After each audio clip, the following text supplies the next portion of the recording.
YouTube, est-ce que tu aimes la France? Hein? Clair-obscur, ça a gagné le GOTY, la France, c'est super. Sauf qu'en fait, Clair-obscur, c'est un truc de fasciste. Là où Miraculous Ladybug, c'est français et c'est woke. Il y a des cheveux bleus et des pronoms. Mais est-ce que c'est un problème? Est-ce qu'au final, l'aura populaire de la France ne devrait pas se faire à travers ses œuvres fascistes plutôt? Eh bien, c'est ce dont va nous parler Bolchegeek dans cette vidéo qu'il a fait pour l'humanité. Voilà, il va nous parler de Miraculous Ladybug qui serait devenu trop woke pour nos enfants, bien sûr. À travers des dessins animés, nous serions en train de populariser l'idéologie du gender au niveau de nos tendres enfants et de leur cerveau fragile et manipulable, bien sûr. N'hésite pas à mettre ton petit pouce YouTube, à t'abonner, à booster cette vidéo et dis-moi dans les commentaires quel est ton super-héros woke préféré, bien sûr. Ok, on va reprendre cette vidéo. Enfin, pardon YouTube, on va commencer la vidéo comme si on n'avait pas commencé à la regarder après un crash, bien sûr, bien sûr. Tous les enfants l'adorent, star internationale du petit écran grâce à la série Miraculous depuis 2015. Phénomène sur les réseaux sociaux et surtout super-héroïne qui protège la ville de Paris. Ladybug, bonsoir. OMG Ladybug à la télé. Pardon, bonsoir. Bonsoir à tous. Les médias Même si vous avez vendus. arrêté de mater des dessins animés jeunesse depuis, je sais pas, l'arrêt du Club Dorothée, il y a 28 ans.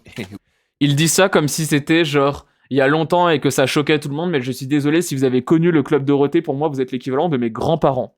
Oui, 28 ans. Vous avez forcément déjà vu ces personnages et avec Noël qui approche, ils risquent bien de vous submerger. En zappant à la télé, sur une affiche de ciné, mais aussi sur un puzzle, une figurine, un parapluie, une boîte de céréales, en cosplay ou en édredon, voire au détour d'une énième polémique sur les réseaux sociaux. Il y a une autre particularité dans Miraculous, c'est la place que vous faites au sujet de société, notamment à l'égalité entre les femmes et les hommes. Comment on aborde ce genre de sujet quand on s'adresse aux enfants? Il faut... TKT, Echarpe, y a pas de problème. Coucou Echarpe. Allez suivre Echarpe, l'équipe. Attendez, je fais le petit shout... Ah! J'ai fait le petit shout-out. Pardon, j'ai cliqué sur un mauvais truc sur OBS et j'ai une réaction qui a consisté à crier. Excusez-moi. D'écrire Akab inclut Miraculous Ladybug. Attention, parce qu'elle est woke, elle a les cheveux bleus. différemment. Bah non, faut juste rester compréhensible et rester à leur échelle. Et ce qu'on fait avec Miraculous, il n'y a rien de militant dans Miraculous. Ah, y a rien de militant? Et si vous êtes nettement plus jeune, vous avez peut-être carrément grandi avec eux, car depuis une décennie, cette série d'animation rencontre un succès phénoménal dans le monde entier. Alors, je vais être honnête, moi je ne regarde pas Miraculous Ladybug. Je connais, ça a l'air vachement bien, mais ça a l'air aussi excessivement long, et j'ai vraiment la flemme de commencer depuis le début, d'autant que l'animation en 3D comme ça, je n'aime pas du tout. Mais j'ai des amis qui sont excessivement fans. J'ai des potes qui écrivent des fanfictions Ladybug, entre Chat Noir et le mec où tout le monde le ship avec le mec là. Incroyable. À travers de multiples saisons, des épisodes spéciaux, une comédie musicale sur scène, suffisamment de livres pour remplir le décor d'un vulgarisateur YouTube, les brouettes de produits dérivés qu'on vient d'évoquer, et même un long métrage de cinéma. Miraculous, les aventures de Ladybug Le long métrage avait l'air un peu stylé de l'extrait qu'on a vu, j'avoue.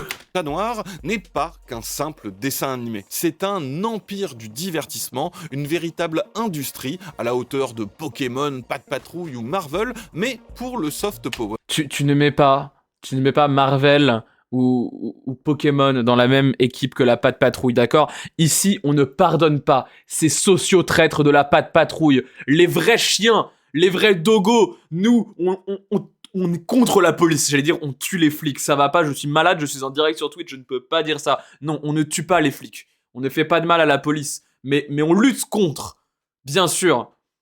Pat' Patrouille, bande de sociotraîtres. Y a pas de place pour vous au paradis. De notre pays. Pas mal, non? C'est français. Et oui, comme au Japon, il y a des Trop tard, je l'ai dit, je n'ai rien dit du tout. Je n'encourage pas la violence envers la police, voyons. avions Pokémon et des trains Hello Kitty, Air France propose des visites de Paris par Ladybug aux voyageurs venus des 150 pays où le programme est diffusé sur des plateformes aussi majeures que Nickelodeon, Netflix ou Disney Channel. Alors, comme cette série bien de chez nous reprend en soufflant ses 10 bougies, avec comme cadeau des revenus qui se comptent en milliards, dont 400 Wesh. millions pour la seule année 2023, ça va nous Wesh 400 millions en 2023. Waouh. Waouh. permettre d'examiner les enjeux aussi bien culturels qu'industriels derrière une machine d'une telle ampleur, surtout quand elle s'adresse à un jeune public influençable. Qui se cache derrière ces masques? Des héros ou des malfaiteurs? En tout cas, ces deux-là, il faut bien l'avouer, ils ont du style.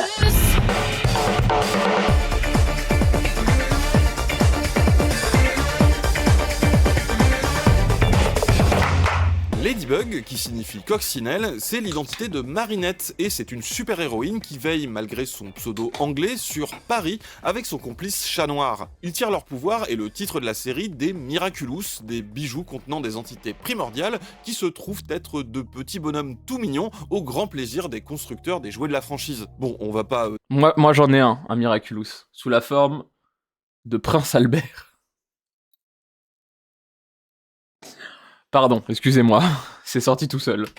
Développer plus sur les 1 milliard de personnages, de péripéties, de triangles amoureux et de multivers alternatifs. Ce qui nous intéresse, c'est les raisons d'un tel phénomène pour une production française dans une industrie culturelle mondialisée. Alors, désolé, c'est pas un point de vue très artistique, mais déjà, tout ça, on le doit à des raisons d'infrastructure de production. L'animation française... Ah, c'est pas beau par contre, je suis désolé. C'est pas une raison d'infrastructure artistique, je sais pas quoi, oui, enfin... Mettons-nous d'accord que Ladybug c'est vraiment pas beau, je suis désolé. Est un secteur très développé et réputé à l'international. Et ça, c'est pas une histoire de talent inné. Là, il est en train de nous montrer une vidéo de l'école des Gobelins. Les Gobelins, si vous ne connaissez pas, l'école d'art des Gobelins, c'est la plus grosse école d'animation française, une école parisienne. Et c'est excessivement dur d'y rentrer, ça coûte très cher. C'est horrible les Gobelins. Mais c'est vrai que les gens qui sont passés par les Gobelins, ils font des très jolis trucs. Mais quel enfer les Gobelins. Ça porte très bien son nom. Encodés dans notre ADN, ce sont concrètement des écoles, des savoir-faire, des modèles de financement, privés comme publics, des studios avec des capacités de production et une masse de travailleuses et travailleurs. D'ailleurs, ces capacités de production sont souvent utilisées par des prods non pas franco-françaises mais internationales, comme on l'a vu avec Arcane et le studio Fortiche, les super productions de Illumination ou encore le studio La Cachette qui produit pour le prestigieux Genndy Tartakovsky. Et oui, ce sont les mêmes gens qui font... Je n'ai aucune idée de qui est Genndy Tartak. Je n'ai aucune idée de qui est le dernier mec qui l'a dit. Primal et Collège Noir. Pardon, mais le CV, quoi. C'est pour ce genre de raison que, par exemple, c'est au Gobelin que Del Toro vient d'annoncer la création d'une spécialisation stop-motion à destination des futurs animateurs, notamment venus d'Amérique latine. Et c'est ce qui permet à notre industrie culturelle, à nous, de produire une énorme machine internationale comme Miraculous, mais aussi Wakfu, etc. Même si, en réalité, la série, produite par la société française Zachtoon, s'inscrit dès la production dans cette économie mondialisée, avec des fonds d'autres pays, mais aussi avec des sociétés de production comme rien moins que le géant japonais Toei. Donc, de base, Mais oui, pour moi, c'était une coproduction franco-japonaise, Ladybug. Avant même les questions de diffusion... Un peu comme le glorieux Ulysse 31. Incroyable Ulysse 31. Voilà, la fusion des animateurs français et japonais qu'a donné le meilleur dessin animé de l'histoire du monde. Allez regarder Ulysse 31, c'est incroyable. Internationale, elle est produite dans le cadre de cette économie mondialisée. D'où le fait aussi de produire des épisodes spéciaux à New York, Shanghai, puis bientôt Tokyo, Rio et aussi sur le continent africain pour parler à ses audiences partout dans le monde. Et ça permet aussi de comprendre l'aspect culturel de cet énorme succès. Parce que c'est vrai qu'on pourrait se dire que pour atteindre ce marché international, ça nécessite de produire quelque chose qui se moule dans cette culture mondialisée et détaché de sa culture d'origine qui s'adresserait uniquement à ce public national. Sauf que ce qui semble se passer, c'est un rapport de force entre... Nom de ville est l'Afrique. Oui, je ne l'ai pas relevé, mais en effet, c'est vraiment Harry Potter tiers, genre... Oui, Shanghai, Tokyo, New York, Afrique... entre la culture vernaculaire et une culture mondialisée. Et ça tombe bien parce que ça... C'est quoi votre ville préférée, vous? C'est plutôt l'Asie ou l'Afrique? On le voit, mais alors très bien avec l'exemple Ladybug, qui est à la fois l'aboutissement de l'influence d'hégémonie culturelle mondiale, états-unienne en premier chef, mais aussi japonaise, mixée à un côté, mais alors vraiment, Paris croissant, baguette, Tour Eiffel, oui. C'est vrai que c'est quand même très Emily in Paris codé, Ladybug. C'est un peu infernal. Moulin Rouge, Lady Marmalade. Bonjour. Bonjour. Bonjour, monsieur. Bonjour, mon petit. En gros, ce que j'appellerais du nom d'un autre énorme succès français à l'international, le Amélie Poulain Effect. Mais ça serait aussi valable pour La Môme, qui à l'international s'appelait La Vie en Rose, ou plus récemment avec la cérémonie des JO qu'on avait déjà abordé, ou le phénomène hallucinant autour du jeu vidéo Clair-Obscur. Je l'avais call dès l'intro. Aïe aïe aïe aïe aïe. Clair-Obscur en légende, Production Je n'ai pas joué à Clair-Obscur, je ne sais pas de quoi ça parle, genre. Je ne connais que les musiques, hein. Incroyable. J'allais tenter de chanter les musiques de Clair-Obscur, mais je ne m'en rappelle plus.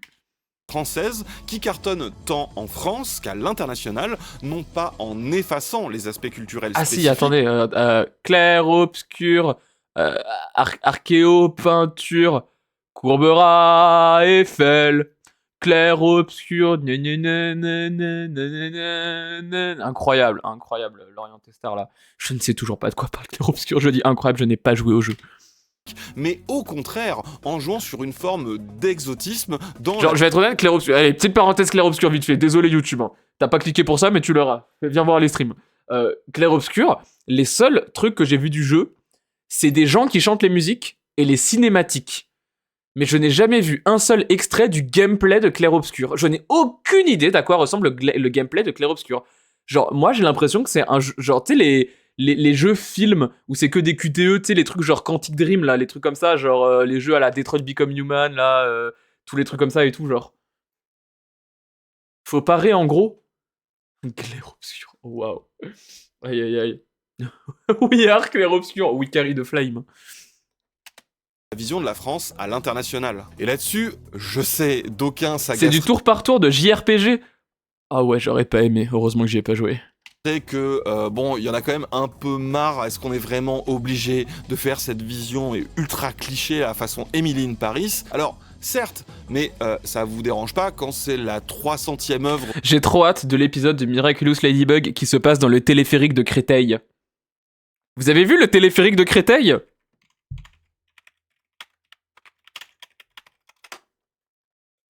Est-ce qu'il y a des images?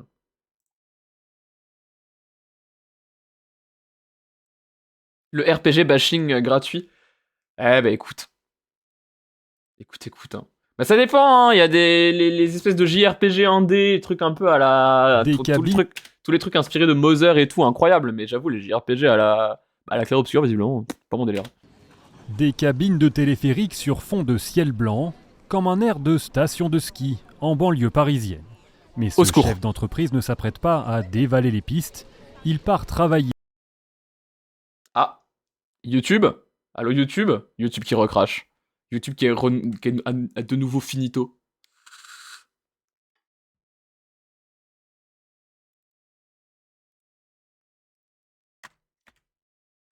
Je fais F5, je vous écoute.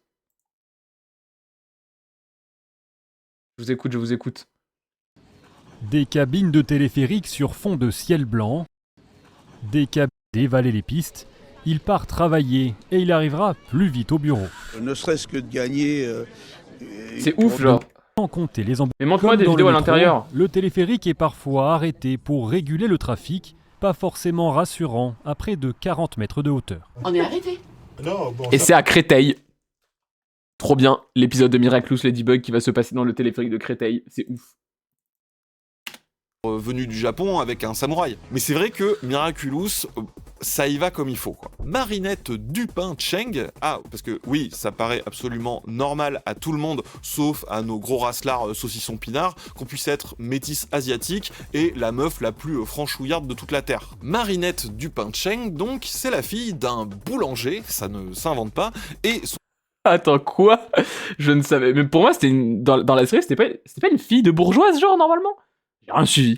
Son complice Adrien, le stéréotype et la meuf la plus franchouillarde de toute la Terre. Marinette du... Mesdames et messieurs, Dani Caligula.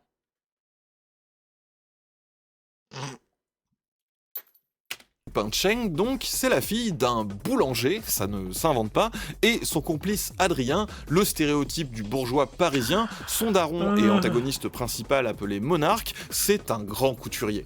Le gars, c'est juste Evil Karl Lagerfeld. Et oui, je sais, Lagerfeld, il était franco-allemand, mais il est totalement associé à la France et à la haute couture. Même leurs petits animaux totems, là, il y en a un, il bouffe H24 des macarons et des pâtisseries, et l'autre, c'est carrément un camé au fromage. Mon crémeux.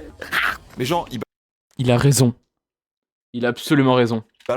balance constamment des variétés de frometon comme si on était au salon de l'agriculture. Oh, ça me fait la même chose quand je vois une part de sa nectaire, mais ça passe avec le temps. Bon, au-delà de ces petits clichetons, ça s'inscrit surtout dans un pur héritage de pop culture française, mais tel qu'elle a infusé la pop culture en général.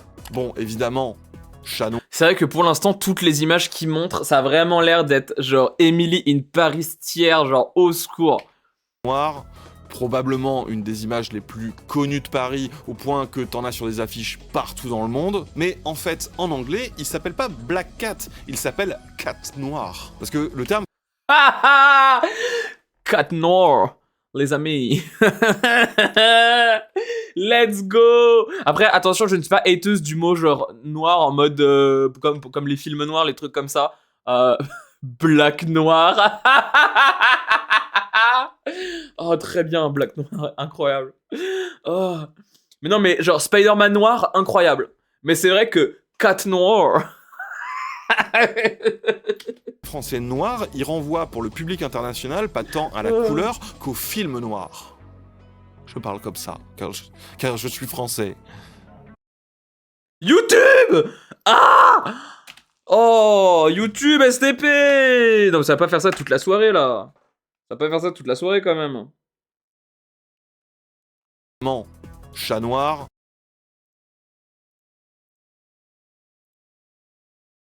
Oh là là, mais Dolly passe sur Firefox, mais je suis sur Firefox.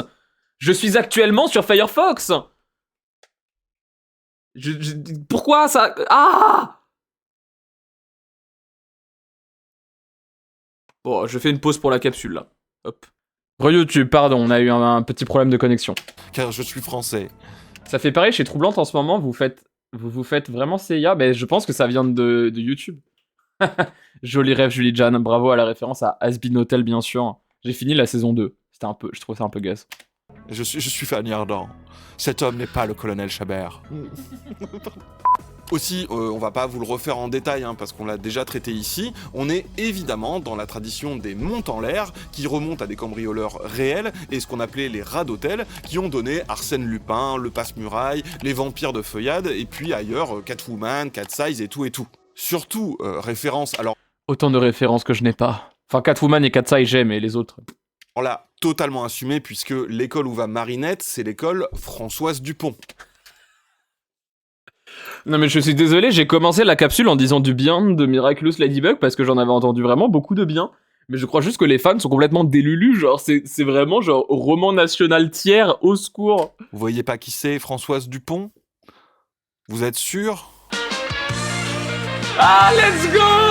Fantomette, ouais!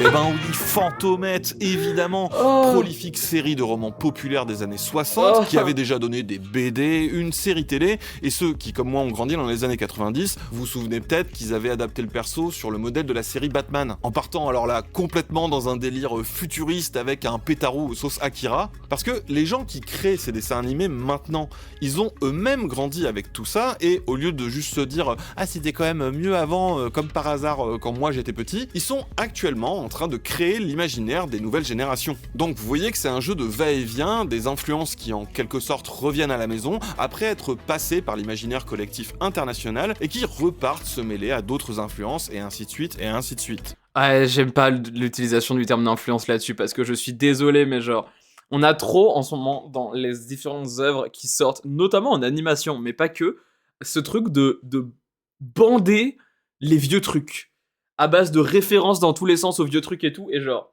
je ne suis pas contre le fait d'avoir été influencé par des œuvres assez importantes. Typiquement, on se rappelle de la vidéo d'Arcade sur Call of Duty qui parlait beaucoup d'Akira, où il nous disait que Akira a énormément influencé l'animation aujourd'hui encore, et que c'est une bonne chose, et je suis d'accord. Mais il y a une différence entre l'influence et juste, genre, faire vibrer la corde nostalgique de toute une époque que juste les jeunes d'aujourd'hui qui vont consommer ces produits n'ont pas connu. Et genre, je suis désolé, mais moi, ça ne m'intéresse pas. Enfin, genre, avec tout l'amour que j'ai... Enfin non, que d'ailleurs je n'ai pas, mais avec tout le respect que j'ai pour le Club Dorothée, pour Fantomètre, pour tous ces trucs-là, bah désolé, mais moi, je veux voir des nouveaux trucs. Si j'ai envie de voir des trucs du Club Dorothée, bah ça tombe bien, il y a des rediffusions dans tous les sens, tout a été capté, je peux regarder tous les animés de l'époque. Si je veux voir Olive et Tom, je peux aller regarder Olive et Tom. Mais là, j'ai pas envie de regarder Olive et Tom, j'ai envie de regarder un nouveau truc, genre. Flemme de regarder Goldorak. Non, c'est trop bien Goldorak. Je retire tout ce que j'ai dit. À partir du moment où vous parlez des choses que j'aime bien, je retire tout ce que j'ai dit. Non, mais genre juste en mode... D'accord, je comprends le truc de faire vibrer la corde nostalgique et tout, et quand c'est juste genre des petites références par-ci par-là, un peu mignonnes, tu sais quoi, let's go, tu vois, ça me dérange pas, au pire j'aurais pas les refs et ça fera plaisir aux gens qui ont la ref et c'est cool, tu vois, c'est de l'ordre de l'hommage presque, ça fait plaisir. Quand c'est vraiment genre full réinspiration des vieux trucs parce que bah nous les créateurs on aimait bien les vieux trucs et on a envie de genre les répéter un peu, bah désolé mais c'est pas intéressant d'un point de vue genre de la création artistique et tout, je sais pas, mettez-moi des nouveaux trucs en mode... D'autant que on vit quand même dans un siècle qui a genre un climat un peu géopolitico-historique et tout, qui fourmille quand même de sujets à parler, a priori. Je ne sais pas, au hasard. Il y a peut-être des choses à dire. D'autant que la plupart des trucs de l'époque, bah pour le coup, ils étaient assez innovants. Pour reprendre l'exemple d'Akira, Akira, c'était à balle un commentaire sur la situation genre politique de l'époque, tu vois. C'était à balle un commentaire sur bah, le traumatisme nucléaire au Japon et trucs comme ça. Hein. Même chose pour Godzilla, typiquement, qui est sur sensiblement les mêmes sujets que Akira, en réalité, avec l'homosexualité en moins. Même si j'avoue que Godzilla et Mothra... Bref. Donc je sais pas, genre... Moi, ça ne me fait pas du tout kiffer les trucs qui, genre, juste bandent les vieux trucs et sont vraiment full nostalgie. Surtout quand c'est dirigé envers un très jeune public comme ça va l'être chez Ladybug, parce que bah j'ai pas forcément envie que les jeunes publics ils soient en train de bander genre un truc qu'on bandait déjà il y a 50 ans. Ce serait bien qu'on puisse un peu se réinventer. Genre moi j'ai grandi avec des œuvres qui étaient assez genre innovantes et c'était cool. Et tu peux être innovant et avoir de la nostalgie et faire de la référence et faire des hommages et tout hein. Mon jeu préféré c'est Undertale. Undertale, c'est full référence, bah évidemment à Mother, évidemment à Yume Nikki, mais aussi à d'autres trucs, au RPG Moon, à des vieux webcomics, à des trucs comme ça, à des trucs un peu importants de l'histoire d'Internet, à plein de choses, tu vois. C'est aussi ultra innovant dans son message, dans sa gestion du gameplay, dans sa gestion de la narration, de la ludonarrativité, coucou arcade, enfin genre, tu sais, il y a plein de choses à dire. Je sais pas, on a même en animation, on a des trucs qui fonctionnent super bien, qui sont pas non plus bourrés de vieilles cordes nostalgiques de cons. Tiens, pour prendre le plus gros succès de la série d'animation qu'on a eu dernièrement, Arcane, c'est hyper innovant sur plein de points. Que ce soit genre la gestion un peu du cel shading, des trucs comme ça, que ce soit bon surtout dans la saison 1, mais d'un point de vue narratif, des sujets qui sont abordés, qui sont hyper imbriqués dans genre bah un peu l'histoire mondiale qu'on est en train de vivre en ce moment, les trucs géopolitiques et tout machin, tu vois. Spider-Verse. Tiens, parlons sur les films d'animation. Ultra innovant, Spider-Verse. C'est pas pour rien qu'aujourd'hui, la moitié des trucs d'animation, ils s'inspirent de Spider-Verse pour pouvoir essayer d'un peu buzzer. Et puis pareil, Spider-Verse, ça va te parler, bah, genre, de la cellule familiale dans les populations afro-américaines. C'est quand même plutôt innovant de parler de la cellule familiale dans les populations afro-américaines à travers un film d'animation. Je crois pas que ça ait beaucoup été fait avant Spider-Verse, tu vois. Et je trouve ça plutôt intéressant. Et moi, ça m'a parlé. Bah désolé, mais quand tu me remets juste Amélie Poulain, sauf que cette fois, il y a des super-héros dedans, ça ne m'intéresse pas trop. Pardon. Après, voilà, hein, je suis pleine de contradictions. Hein. J'ai adoré The Batman. The Batman, c'est juste un crachat de nostalgie dans tous les sens. Hein. Mais bon, ouais, écoute. Je suis comme tout le monde, je suis contradictoire. Hein. Le côté super-héros, désormais associé au comic book états-unien, il se voit ici réadapté au toit haussmannien et non plus au gratte-ciel new-yorkais. Mais aussi la très claire influence des Magical Girls venues du Japon, qui, elles, ont fait leur chemin. Oui, après, en effet, ça a l'air beau que je vous vois dans les chats être en mode oui, non, mais il y a quand même des trucs qui sont cool. En effet, Ladybug, par rapport à énormément de trucs assez réac qui sortent aujourd'hui, ça a l'air d'être plutôt woke. Je suis d'accord que c'est pas C'est pas le dessin animé fait par les héritiers du Front National. C'est juste genre sur le côté très genre faire vibrer la corde nostalgique, cette espèce de vision un peu genre hyper genre illusionnée de la France, des baguettes de Paris. Enfin genre en vrai, hein, désolé, hein, mais baguettes fromage, ce sont les caricatures qu'on fait de la France. Hein. Tous ces trucs-là, là, et l'homme musclé avec son petit Marcel et son béret, c'est des trucs qu'on voyait dans qu'on voit dans des parodies de la France à l'étranger. Hein. Et à raison. Mais ça ne ressemble pas à ça, la France. Avec tout l'amour que j'ai pour Clair Obscur, je n'y ai toujours pas joué, je ne pense rien de ce jeu, je n'y ai simplement pas joué. Bien sûr, Clair Obscur, please collab, évidemment. Je ne sais pas, genre... En France depuis notamment le Club Dorothée. Alors quand on est face à une telle échelle, vous imaginez bien que sur l'œuvre pèsent des enjeux d'une magnitude tout à fait unique qui dépassent leurs auteurs et même le créateur Thomas Astruc. D'autant plus quand on parle de programmes... Le fait qu'il s'appelle Astruc est un peu drôle. On dirait tu as oublié le nom de Alexandre Astier. C'est Alexandre Astruc. Destination de la jeunesse, surtout en notre époque de guerre culturelle amplifiée, mais en fait, il y a toujours eu ça, hein, et vous vous en souvenez très bien si justement vous avez grandi avec les polémiques autour du Club d'eau. D'où d'immanquables débats et polémiques. C'est pas cancel maintenant que Clair Obscur, ils ont reçu les applaudissements de Bardella et de Macron, cœur sur 20. Mais en vrai, je sais pas quoi en penser parce que j'ai des potes qui bandent le jeu comme pas possible et qui me disent que c'est incroyable et que genre c'est surtout l'extrême droite qui tente de récupérer le truc, mais en vrai le studio a des valeurs plutôt positives. Et j'ai d'autres potes qui me disent que la morale du jeu est ultra fascisante, que ça pue sa mère et que c'est pas très étonnant que l'extrême droite le reprenne. Donc j'avoue, n'ayant pas joué à Clair Obscur, n'ayant pas regardé de gameplay de Clair Obscur, ne connaissant pas l'histoire de Clair Obscur, j'ai juste pas d'avis, voilà. Je ne pense rien de Clair Obscur, je n'y ai pas joué. Il est dans ma bibliothèque Steam, je vais y jouer de mon côté. Et puis peut-être que je vous en reparlerai à ce moment-là. En attendant, je n'en pense rien de Clair Obscur. Je vais même être honnête, le fait qu'à la cérémonie des Game Awards, toute l'équipe se soit habillée en parodie de français, j'ai trouvé ça un peu drôle. Le fait qu'ils soient tous venus genre béret, marinière, baguette sous le bras, pour le coup je l'ai vraiment vu comme genre des blagues sur le fait qu'ils étaient français. Genre, en mode évidemment qu'ils ne s'habillent pas comme ça tous les jours et évidemment que c'était c'était de l'autodérision, tu vois. Moi, ça m'a plu. Après, à nouveau, je n'y ai pas joué. Je ne connais pas du tout le lore du jeu, ni le lore du studio. D'ailleurs, je ne sais pas ce qui se passe dans le studio. S'il y a des trucs qui sont sortis, je ne les ai pas vus.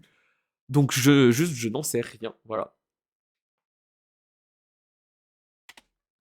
Même une série aussi relativement, et j'ai envie de dire nécessairement consensuelle que Miraculous, propose toujours une vision du monde et des représentations au-delà de celle de la France. Parce que même ces clichés là, un peu carte postale qu'elle en donne, vous remarquerez très vite que c'est pas exact. Oh oui, le fait que le même patriote en colère soit arrivé dans une vidéo officielle de l'humanité, ça me met trop bien, genre.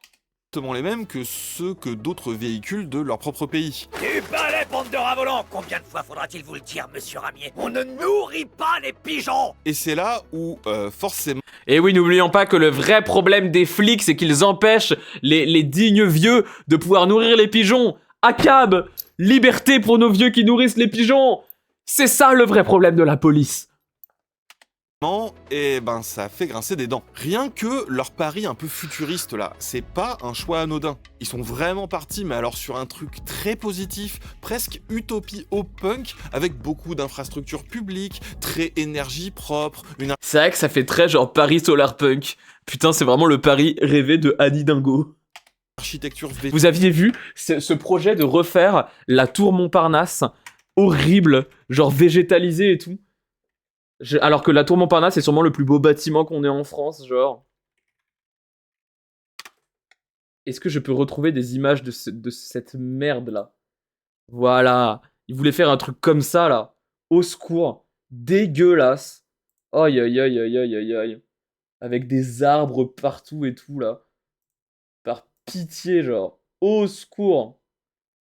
Je sais pas, des images un peu plus proches du projet. Il y avait eu des croquis qui étaient sortis. Genre, premier degré, c'est écofasciste.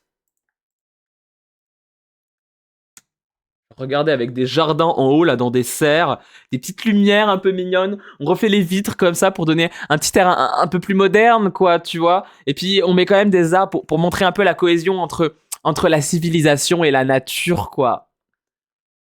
Genre, au secours. Au secours. Désolé, mais c'est littéralement écofasciste, genre.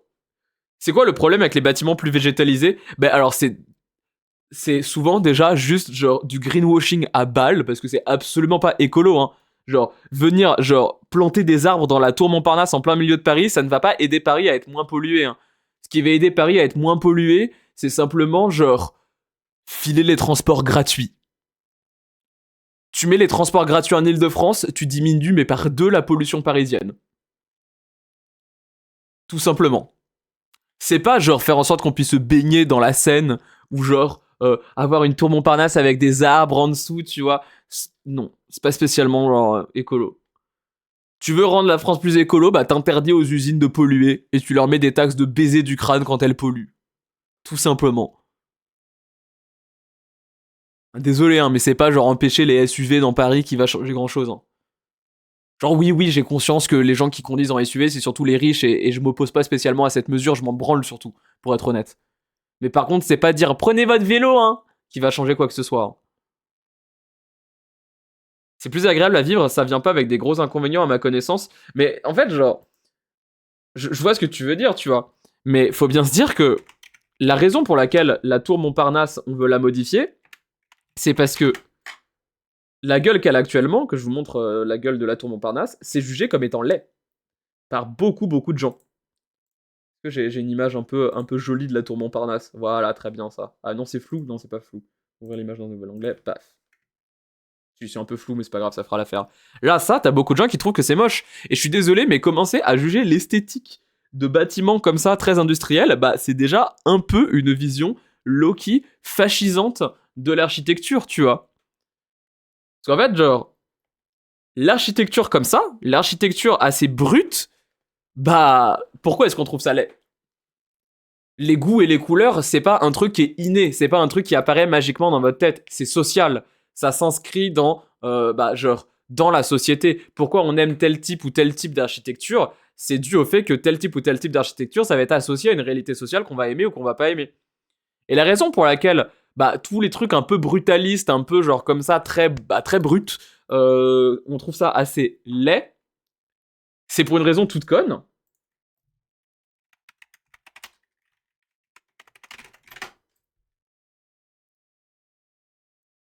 Tiens, prenons. Très bien. Voilà. Oh, très bien, il y a l'article Wikipédia. Oui, amène-moi sur Wikipédia, tout va bien. On va aller regarder la place Jean Jaurès, précisément l'îlot 8. Ah, ça ne charge pas. Wikipédia est down. Putain d'internet de con. F5. Bon, je vais faire comme ça. Hop. Voilà. Prenons la place Jean Jaurès, précisément l'îlot 8 de la place Jean Jaurès, dans la ville de Saint-Denis. Ça ressemble à ça. C'est en plein dans le courant brutaliste, ça a été fait par des architectes communistes dans les années 70, je crois, la basilique de Saint-Denis. C'est magnifique, moi je trouve ça magnifique. C'est très beau. Par contre, voilà, nous, on se sait, on a aussi une culture de gauche. On a aussi une culture de gauche, et forcément, ces trucs-là, on a réussi à un minimum, en tout cas, déconstruire un peu notre perception de ça. Mais socialement, dans la société, cette architecture-là, c'est jugé comme étant laid. Aujourd'hui, en société, cette architecture-là, on considère ça comme étant le bas du bas de l'architecture. On considère ça comme étant dégueulasse. Et pourquoi? Tout vient du fait que, comme je vous l'ai dit, pour faire... Très bon timing. Tout vient du fait que, comme je vous l'ai dit, ça, c'est l'îlot 8 de la place Jean Jaurès, à la basilique de Saint-Denis. Le brutalisme, c'est un courant architectural qui a été développé, notamment par des architectes communistes, pour résoudre la question du prix des matériaux. On a créé tout plein de bâtiments pour pas cher, avec des matériaux qui coûtaient pas cher, notamment le béton, le ciment, tous ces trucs-là, pour faire des logements absolument pas chers qu'on pouvait faire en banlieue, pour des populations prolo de fou, tu vois. Et vu que c'est un truc de prolo, socialement, on a considéré que c'était moche. Voilà. Et c'est pour ça que quand la tour Montparnasse a été construite en plein milieu de Paris, tous les parigots bien bourgeois, ils étaient en mode « Quoi? Comment ça? Du moche qu'on retrouve en banlieue? En plein milieu de ma ville. Et du coup, désolé, mais végétaliser la tour Montparnasse pour en faire un bâtiment qui viendrait bien mieux s'inscrire dans la beauté parisienne, bah désolé, mais c'est des logiques ultra faf en vrai, tu vois. Et je suis pas en train de dire que parce que vous pensez ça, vous êtes fasciste. C'est pas du tout ça mon point. Ne le prenez pas comme ça, voilà, je pense qu'a priori, si vous êtes sur ce stream, vous êtes quand même assez éloigné des idéaux fascistes. Et si vous en êtes proche, je vous invite à cliquer sur le bouton ne plus suivre la chaîne, parce que vous n'êtes pas le bienvenu. Non, ce que je suis en train de dire, c'est qu'on vit dans une société qui, petit à petit, tend vers le fascisme. Notre société, elle est de fou, genre elle baigne de fou dans des idéaux fascistes, et ça ne fonctionne pas que pour les trucs les plus politiquement bruts, tu vois. Évidemment que tous les trucs les plus politiquement bruts, la question de l'immigration, la question, je sais pas, de la culture, de genre de trucs et tout, ça baigne de fou dans des idéaux fascistes, et c'est pour ça qu'on retrouve de plus en plus de takes de faf à droite à gauche. Mais même, bah tiens, je parlais de culture, même la culture, même l'art, même l'architecture, ça baigne dans la même société, ça ne vit pas en dehors de la société. Et du coup, nos goûts en termes d'art vont être influencés par comment la société voit ça. Et commencer à vouloir un peu tout végétaliser, bah, c'est déjà un déjà là d'idéaux fascistes. D'autant que, arrêtons de faire crari. On sait très très bien que tout ça, ça va aller avec une augmentation des prix. Ça va aller avec une gentrification. Ça va aller avec des loyers beaucoup plus chers. Etc. etc. Tout ça, c'est des moves qui sont qui viennent toujours en groupe pour pouvoir chasser les populations les plus défavorisées. Alors évidemment, je suis pas en train de vous dire que la tour Montparnasse, c'est des logements sociaux. Non, c'est pas mon point. Je sais très bien que la tour Montparnasse, c'est des bureaux, voilà, je vis dans la même société que vous, je ne suis pas... j'allais dire je ne suis pas demeuré. Si, je suis complètement conne de manière générale. Mais là, en l'occurrence, je sais ça, et bien sûr, tu vois. Mais c'est déjà commencer à mettre ces idées-là, tu vois ce que je veux dire, genre ? C'est déjà ce truc-là de se dire, on commence par ça, on commence à banaliser ce genre d'idées, et puis petit à petit, eh ben on va pouvoir aller sur des trucs un peu plus brutalistes à droite à gauche, un peu plus en banlieue, et puis commencer à faire ça. On a typiquement, à Saint-Denis, un projet qui s'appelle La Défense Saint-Denis, qui consiste à refaire le quartier de la Défense à Saint-Denis, pour pouvoir faire en sorte que des entreprises viennent s'installer à Saint-Denis. Et ça, c'est la première, c'est le premier pas dans, enfin, pardon, c'est le premier pied dans la porte d'une démarche de gentrification de la ville de Saint-Denis. Tu vois ? Et petit à petit, ça va aller avec l'embourgeoisement des banlieues et le fait de chasser les populations prolétariennes. Et attention, hein, quand je parle des populations prolos, on sait très bien c'est quoi les populations prolos actuellement en banlieue. Hein. L'idée, c'est de chasser les Noirs et les Arabes, de les éloigner le plus possible de Paris. On parlait pollution. Et je vous disais, il faut rendre les transports gratuits. Mais pourquoi est-ce que vous croyez que le prix des transports en commun, il augmente ? C'est pour une raison toute simple. Ça éloigne à nouveau les Noirs et les Arabes du centre de Paris. Quand Pécresse, elle est venue unifier le prix du métro, tu sais, métro, RER, bus, tout ça, tout est à 2,50€ le trajet maintenant. Beaucoup de gens se sont réjouis en disant « Ah putain, trop bien !» certes, le prix du métro augmente légèrement, mais le prix du RER vient baisser. Le prix de, je sais pas, du Noctilien, de trucs comme ça, je sais pas, j'habite pas à Paris, je sais pas combien coûte le Noctilien, je ne prends que le métro et le RER. Mais t'as beaucoup de gens qui sont réjouis du fait que ça a baissé les prix sur une partie du réseau. Sauf qu'en fait, derrière, ça augmente les prix du métro. Et qui c'est qui prend le métro, le plus ? Bah, c'est les populations qui viennent de loin, et qui ont que ça, qui n'ont pas de véhicule. Quand t'as pas de véhicule pour venir sur Paris, t'es obligé de prendre le Tromé. Et là, t'es bien baisé. Et c'est à nouveau une tentative d'empêcher les prolos de se ramener au centre de Paris. Et aujourd'hui, les prolos, en tout cas en Ile-de-France, bah, c'est des Noirs et des Arabes. C'est une politique raciste. Donc oui, foutre des arbres sur la tour Montparnasse, c'est pas élire Adolf Hitler en personne, bien sûr. Mais c'est la première marche d'une idéologie fascisante. Et en plus de ça, moi je trouve ça dégueulasse, voilà. La tour Montparnasse, je la trouve magnifique, j'avoue tout. Je trouve aussi que c'est architecturalement un truc incroyable, c'est magnifique la tour Montparnasse, je l'aime trop. Moi j'habite à Tours, donc quand je prends le TGV pour venir à Paname, et ben j'arrive à la gare Montparnasse, et même si je suis pressé, je m'arrête toujours au moins 5 minutes pour filmer ma clope devant la tour Montparnasse, parce que c'est le plus beau bâtiment de France, c'est magnifique. J'aimerais trop aller sur le toit de la tour Montparnasse, mais ça coûte excessivement cher. Aïe aïe aïe. Bon, je vais faire une petite pause pipi au milieu de la vidéo. Je fais pause pour la capsule YouTube. Quand je reviens après la pause YouTube, tu vas voir, je serai vide de pipi. Je n'aurai plus aucun pipi en moi. Je reviens tout de suite. Re-YouTube, pardon pour la coupure. Il y a eu un pipi suivi d'un train du scam, bien sûr. Re-YouTube, tout va bien. Viens me voir sur Twitch. Tu n'auras pas les coupures comme ça.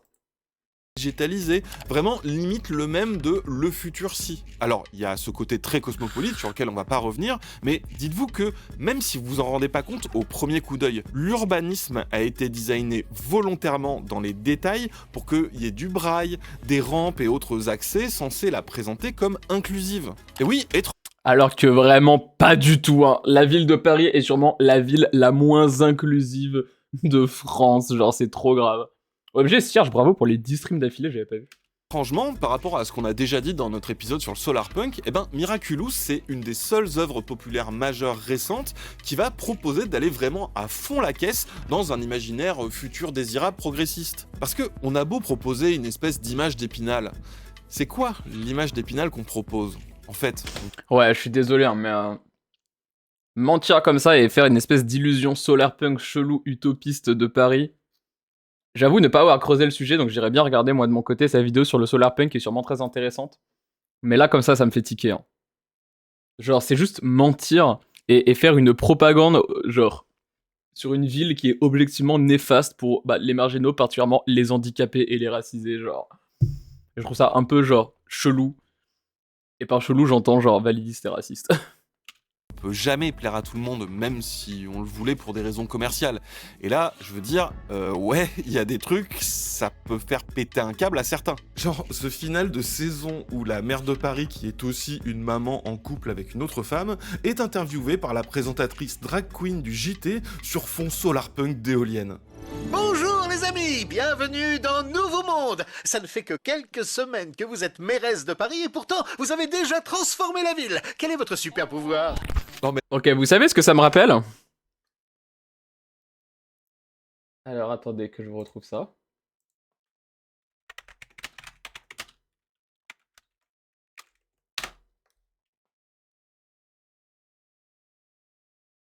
Oh, il y a YouTube qui est tout cassé encore. Voilà. J'ai retrouvé, c'est bon.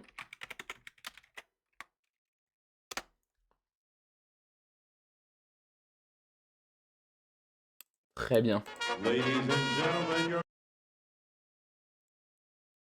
Ça me rappelle très précisément ceci. Ladies and gentlemen, your master of ceremonies, Caesar Flickerman!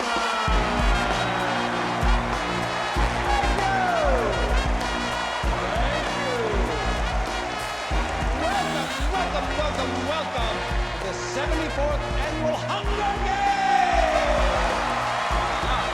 In about 5 minutes, we're all going to be out here. All of the Bon, je sais pas pourquoi c'est en coréen en dessous, hein, mais... Voilà, ça me rappelle purement l'émission de César Flickerman dans Hunger Games, où genre, d'accord, le gars a des cheveux bleus, c'est pas woke pour autant, et c'est bel et bien moqué dans Hunger Games. C'est bien montré que genre, l'apparence ne veut pas pour autant dire que des bourgeois sont moins des bourgeois. Mais alors là, putain, quel enfer. Au secours. Au secours. Regarde Hunger Games, c'est cool. J'ai pas vu l'espèce de suite ou préquel, j'ai pas tout suivi qui est sorti. Mais ça avait l'air bien. Enfin, je sais pas, il y a des gens qui m'en ont dit du mal, des gens qui m'en ont dit du bien.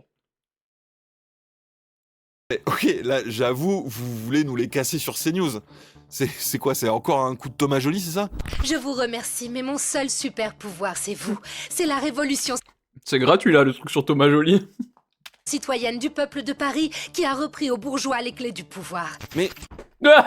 Quoi? Attendez, non, il a redoublé par-dessus, c'est pas une vraie réplique, de la série, non. La problématique, c'est jamais de proposer une vision du monde, y compris aux enfants, puisque... Oui, le porte-bébé drapeau français me donne envie de, genre, me mettre de la javel dans les yeux, genre. De toute façon, il faut bien leur en proposer une. Du coup, la vraie question, c'est surtout avec laquelle on veut qu'ils se construisent. Et là, effectivement, comment peut-on... Oui, dans les bouquins de Hunger Games, c'est une révolution à la fin. Tout à fait. Même s'il y a une morale un peu bizarre en mode oui, mais même avec la révolution, il peut y avoir des leaders qui vont vouloir prendre le pouvoir aussi. Au final, pendant la guerre froide, est-ce que les États-Unis et les Soviétiques n'étaient pas tous pourris? Moi, je ne suis pas contre. Moi, je ne suis pas pour les capitalistes et je ne suis pas pour les anticapitalistes. Je suis pour les modérément capitalistes. Au secours. Puis il y a aussi une morale un peu en mode la révolution c'est bien, mais c'est peut-être un poil violent quand même. Et c'est un peu lame. Mais ça, mis de côté, ça reste quand même un excellent bouquin et une très bonne adaptation. Moi, j'ai trouvé l'adaptation d'Hunger Games assez fidèle. Présenter cette horrible vision d'un futur inclusif, cosmopolite, écolo et de progrès. C'est terrifiant. Enfin, faut voir terrifiant pour qui et pourquoi. Vous avez vu, il parle des privilégiés. C'est un discours très à gauche. Tout est gratuit avec lui. Il propose de la gratuité des transports. Ouais, c'est ça, c'est la fin de Hunger Games, c'est vraiment la révolution. Oui, mais tuer les leaders à la fin de la révolution. Ah, et sinon, la révolution a causé la mort de la sœur de l'héroïne. C'est moche, hein. Franchement, la révolution, c'est violent quand même. Faudrait faire ça de manière non violente. Et c'est un peu lame. Mais ça, c'est vraiment que à la toute fin. On peut facilement passer outre en vrai, genre. Il propose des épiceries au prix complètement dérisoire. Résultat, la série a eu son lot de polémiques qui n'auraient pas pris une telle ampleur si c'était un simple programme destiné à un public plus niche. Par exemple, ça. Mais c'est pas Adrien que j'aime. Oh, mais qui alors? Est-ce que vous vous rendez compte True lesbian experience. Qu'on apprend à nos enfants que des filles peuvent être amoureuses de filles et que c'est... Quoi? Interdit? Ça me dégoûte. C'est dégoûtant. Ok, même si c'est pas réciproque. Si c'est vrai, c'est très grave. Je suis extrêmement flattée. Tu as raison, ça fait du bien de dire ce qu'on ressent. Comment j'explique ça? C'est plutôt en mode les politiciens et les camps de tous bords s'affrontent et c'est le bas peuple qui paie le plus cher parce qu'au final Katniss se fait à la fois utiliser par les riches contre la révolution et ceux qui sont pour, ça se voit beaucoup dans les bouquins en tout cas. Bah je suis pas trop d'accord. Enfin je suis d'accord que le bouquin essaye de dire ça, mais je trouve que c'est une morale de merde. Enfin en mode genre, tu vois si genre les riches pour la révolution en question ce seraient des figures un peu genre un peu molles à la Mélenchon ou des trucs comme ça, tu vois, je capterais la critique et là la critique serait en effet une critique révolutionnaire intéressante. Mais là, en l'occurrence, les genre riches pour la révolution, c'est genre des gens démocratiquement élus par le mouvement prolétaire et révolutionnaire, des gens qui viennent de ce mouvement prolétaire, tu vois, c'est pas des anciens bourgeois qui ont eu un petit vague à l'âme et sont venus soutenir la révolution et tout, tu vois. Genre, en l'occurrence, je sais pas, je trouve ça un peu... Tu sais, c'est un peu genre la ferme des animaux tiers, tu vois. Un peu en mode, entre guillemets, ni de gauche ni de droite révolutionnaire, tu vois. Genre, je ne suis pas un ultra-gauchiste et je ne suis pas un ultra-droitiste, tu vois, genre en mode... Bah moi, je suis un ultra-gauchiste, tu vois, genre en mode... C'est pas la honte de dire « les bourgeois, ils tuent plein de gens, je ne veux plus des bourgeois », et dire que ça passe par genre une organisation armée, comme c'est dit dans Hunger Games, moi, ça me paraît pas hallucinant, tu vois. PS Core, bah je sais pas, j'irai peut-être pas jusque-là, parce que... En mode... C'est pas non plus une lecture SOSDEM, tu vois, mais... Juste genre voilà, je suis quand même critique de cette fin où je suis un peu en mode, c'est un peu bizarre de terminer sur une note en mode oui mais même chez les révolutionnaires, au final notre mouvement il a quand même vraiment des gros défauts, tu vois, genre notre mouvement il va quand même amener à des dérives et je suis un peu en mode, c'est bizarre de finir sur genre un truc où c'est littéralement un espèce d'état bourgeois semi-génocidaire complètement dégénéré chelou et de terminer ton œuvre en disant oui mais même nous les révolutionnaires on est un peu bizarre quand même, on est un peu violent, on est un peu plein d'ego, tu vois. En mode, je pense que c'était pas le moment de mettre de la mesure dans les propos. Tu vois ce que je veux dire, genre? Après, voilà, on parle d'un roman de fiction qui se veut aussi être de la littérature jeunesse et une aventure sympathique à lire. Enfin, je vais pas non plus faire une analyse en profondeur de Hunger Games comme si c'était le nouveau best-seller de Lénine, qu'on se mette d'accord, hein. C'est juste que moi, quand j'ai lu ça, j'avoue, ça m'a fait un peu tiquer en mode, ah bon? Ah ok. Mais bon, voilà. On parle pas de Star Wars Andor non plus, exactement. Putain, Andor, c'est incroyable de bout en bout. J'ai pas vu les 2 derniers épisodes, parce que j'ai pas envie de regarder les 2 derniers, parce que je sais que c'est fini après, et j'ai pas envie que la série soit finie dans ma tête tellement c'est bien, je me refuse à regarder la fin. Mais tout est trop bien dans Andor. Bref. Hop, reprenons. Pourquoi ça marche pas? À mes enfants. Je suis extrêmement flattée. Tu as raison, ça fait du bien de dire ce qu'on ressent. Comment j'explique ça à mes enfants? C'est une phrase qu'adorent sortir les gens qui paniquent à l'idée qu'on leur donne des représentations de la réalité, en fait. Eh ben, justement, non. Vous aurez peut-être moins besoin de lui expliquer dans la vraie vie que son petit camarade, par exemple, il a 2 papas, juste c'est comme ça, quoi, si c'est pas de la science-fiction dans les dessins animés qu'il regarde. Sans parler que c'est peut-être pas mal aussi... Il est drôle, c'est vrai. Pour le petit camarade qui a 2 papas et qui regarde les mêmes dessins animés. Tu fais ta déclaration à une meuf et elle te répond « je suis flatté ». Moi, je la juge pas, hein. Moi, s'il y a genre une meuf qui me déclare ses sentiments et c'est pas genre réciproque, je trouve pas ça déconnant de dire bah je suis très flatté, je suis désolé, c'est pas réciproque, mais ça me touche, tu vois. C'est ok, tu vois. Tu sais, c'est flatteur que quelqu'un genre tombe amoureux de toi, ça prouve un amour de ta personne très fort, quoi, tu vois. C'est mieux que de dire des slurs. Cela dit, ça aurait été très drôle. Si t'as vraiment une meuf qui dit à Marinette « Ah, je suis in love de toi », et Marinette lui répond genre « You Ah !» Bah là, elle a pas dit c'est pas réciproque, c'est vrai que c'est un peu bizarre, mais après c'est un extrait, tu vois, je sais pas ce qui se passe dans l'épisode. Et d'ailleurs, si on a du mal à voir comment expliquer un truc aussi simple du quotidien, c'est peut-être qu'on n'a pas assez grandi avec des dessins animés où juste ça existe. Enfin, vous croyez pas? À moins que ce soit pas avec sa représentation que vous avez un problème, mais avec cette réalité. Et là, faut le dire clairement, hein, parce que c'est une toute autre discussion. Autre exemple, des fans ont remarqué que... Je suis moyen d'accord. En fait, je vois là où il veut en venir et je vois les critiques qu'il est en train de formuler aux faf hyper réac qui voient ça et qui râlent. Je suis d'accord. Mais je suis pas d'accord avec le fait que ce soit un non-sujet dans la série, tu vois. Je vais prendre un autre exemple qui a fait un peu parler de lui. Sex Education. Excellente série, j'aime beaucoup Sex Education, c'est probablement ma série Netflix préférée après Arcane. J'adore Sex Education, je regarde souvent Sex Education, j'ai pleuré un nombre incommensurable de litres de larmes devant cette série, voilà, j'aime beaucoup.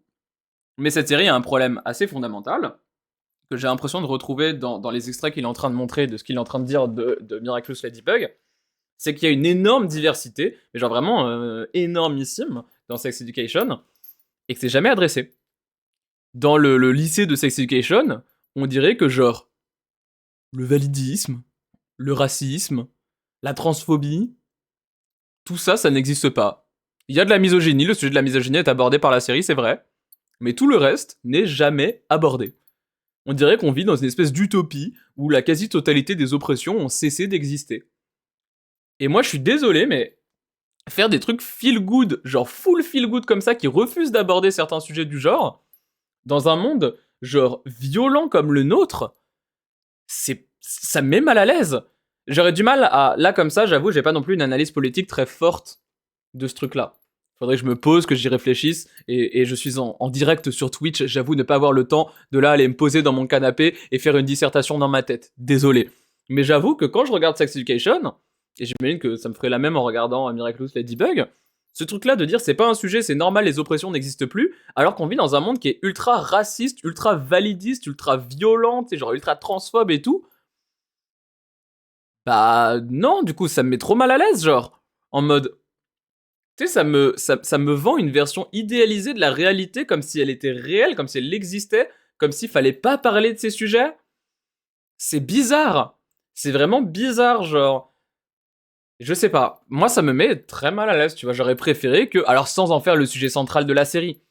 Je comprends aussi l'intérêt d'avoir des séries un peu feel good, ou alors où tu veux adresser certains sujets précis, on parle d'œuvres de fiction, tu vois, je veux pas un documentaire non plus, évidemment, parce que si je voulais un docu, bah je regarderais un docu, bien sûr. Genre j'essaie pas de me branler la nouille juste pour le plaisir de me branler la nouille. C'est rigolo parce qu'on parle de Sex Education.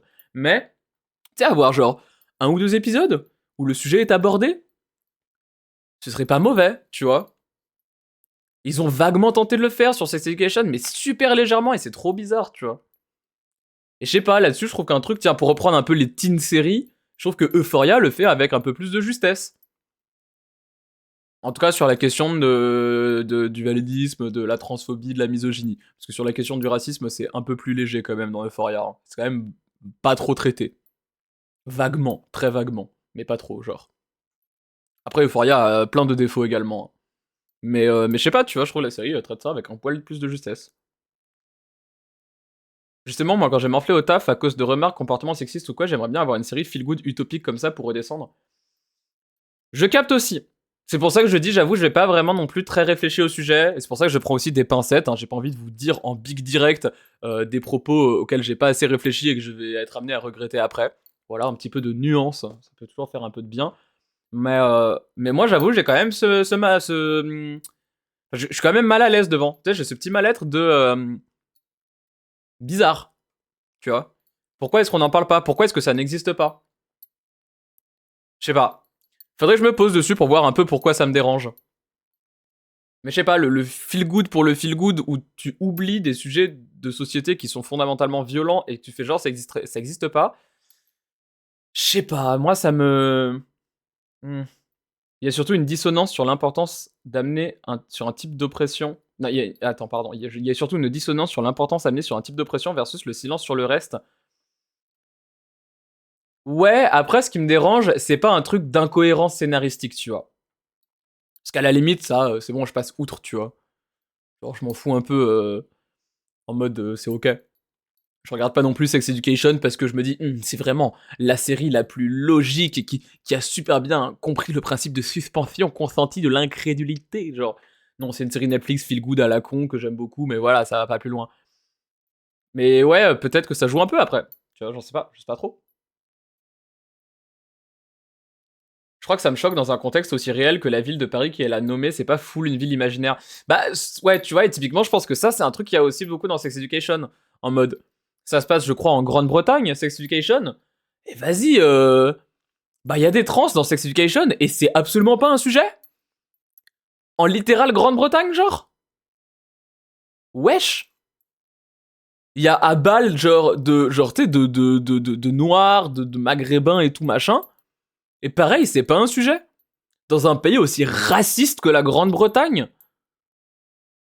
Tu sais, c'est bizarre un peu en mode genre, ok, ça n'existe pas donc. Et je sais pas, genre, ne pas traiter les sujets, c'est le meilleur moyen pour laisser les oppressions se faire. Bah ouais, il y a peut-être un peu de ça dans ce qui me choque, tu vois. J'arrive sur le live, j'entends il y a des trans, c'est vraiment le cliché de toi-même. Écoute. Je fais comme je peux, hein, d'accord? Il y a des sujets que je maîtrise plus que d'autres, bon bah voilà.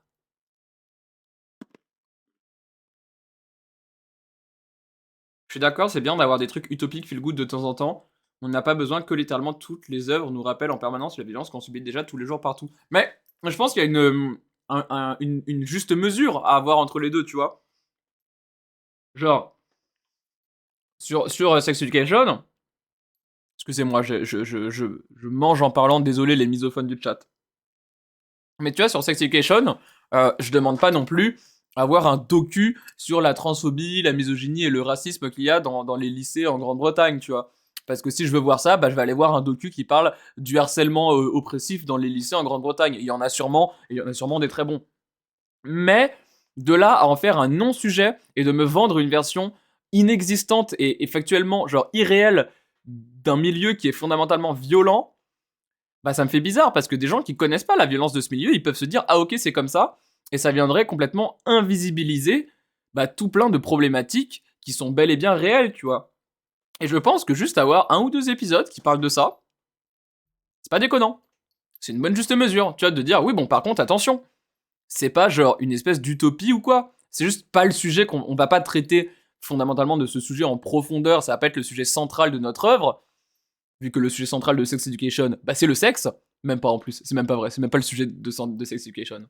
Mais un jour j'en parlerai. Mais par contre, de là à être en mode genre ça n'existe pas, tu vois, c'est bizarre.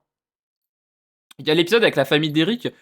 Bah ouais, mais l'épisode avec la famille d'Eric, en vrai, il est plus raciste qu'autre chose. Je vais être honnête, c'est vraiment en mode sa famille de noirs qui ne comprennent pas bizarre. Et je suis un peu en mode wesh.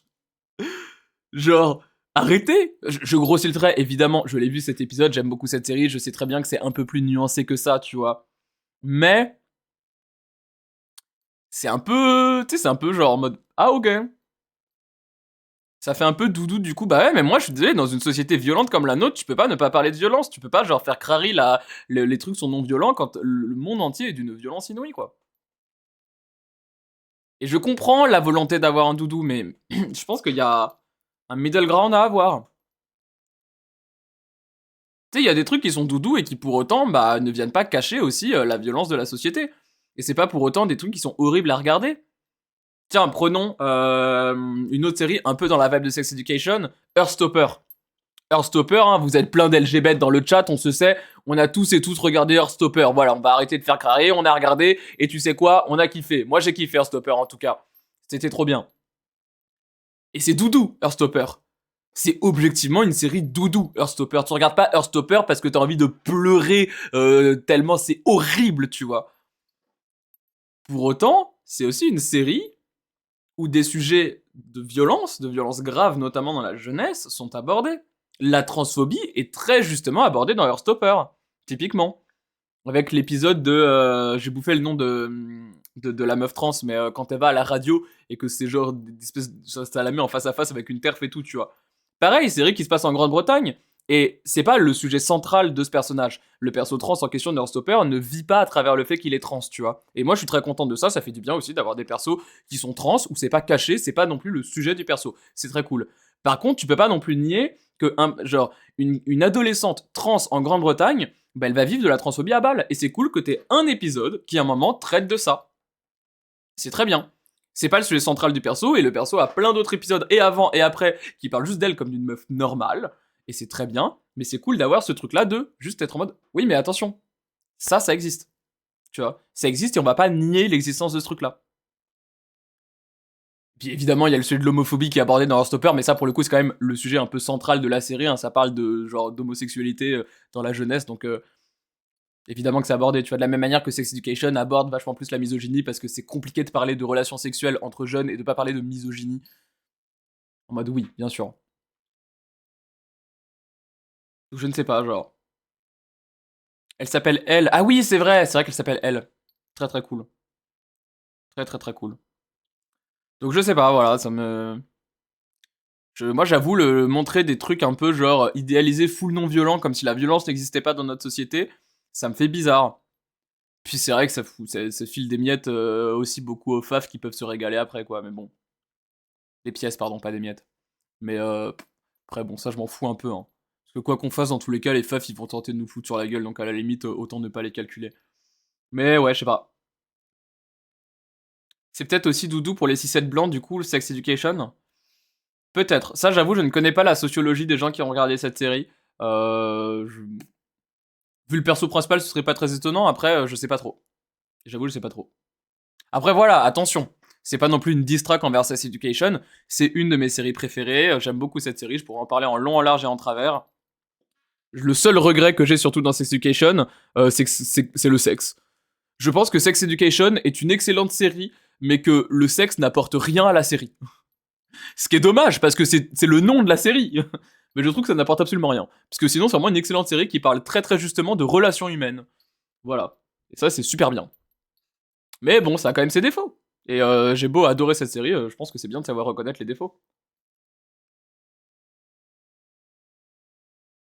C'est bien de rappeler aussi qu'être queer aujourd'hui, c'est encore compliqué. Bah ouais, ça joue aussi, tu vois.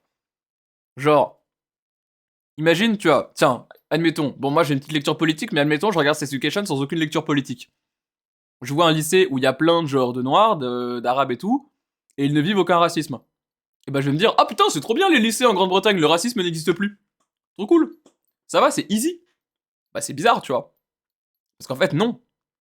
Il y a énormément de racisme en Grande-Bretagne. C'est un des pays les plus racistes d'Europe. Donc je sais pas. Je sais pas. Bon, après c'est Netflix, hein. Après Human Relation Education, ça sonnait moins bien, c'est vrai. Mais c'est vrai que le fait de dire que ça parle de cul, c'était vraiment surtout un argument commercial, hein, parce que vraiment la série est excellentissime sans qu'il y ait la question du sexe. Hein.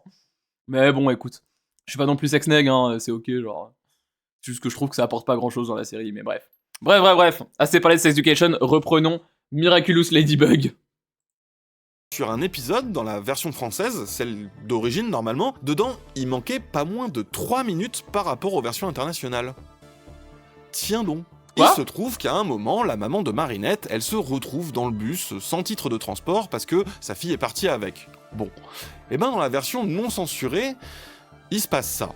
Hélas, cher monsieur, je n'ai pas d'argent sur moi. C'est ma fille qui a mon portefeuille. Ben voyons, j'imagine que vous n'avez pas de... Ils l'ont fait parler comme Éric Zemmour. Ils lui ont fait dire le bain voyant d'Éric Zemmour. Ah, les goats. Le raciste, ils lui font dire les phrases de Zemmour, wesh. Oh, waouh. Sur moi, c'est ma fille qui a mon portefeuille. Ben voyons, j'imagine que vous n'avez pas de papier d'identité non plus. Cet épisode, Thomas Astruc et ses équipes l'ont mis en branle au moment des Gilets jaunes, donc à un moment où le sujet de la police était partout, et donc ils voulaient donner des billes aux enfants sur ce qui se passait réellement. Sauf que TF1, ils voulaient pas que ça donne une mauvaise image des institutions auprès de gosses qui regarderaient seuls le programme. Je suis désolé Sabine, mais vous étiez dans le bus sans ticket, c'est une infraction, et en plus sans papier. Mais enfin, Roger, on se connaît depuis des années.